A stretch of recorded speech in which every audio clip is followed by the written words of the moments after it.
how to send USDT from Bitget to Tonkeeper wallet.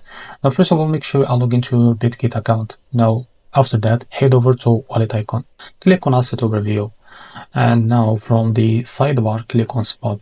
Now head over to withdrawal, and now click on withdrawal.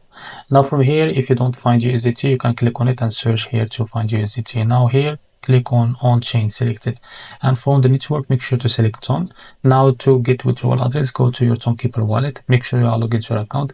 Now for here, because I don't own the USDT, I can't find it here. In your case, you will find it here. Now for example, this is the USDT, just click on it and now click on receive to be able to get the withdrawal address. Now copy the address, go back to Bitget, now paste the wallet address, and after that you don't need the memo, just click on next and you will be able to enter how much of USDT you want to send, and this is the fees that you will pay. And after that, click on withdrawal and confirm the transaction to be able to send USDT from Bitget to Tonkeeper wallet. If you found this very helpful, please like and subscribe. See you in the next video.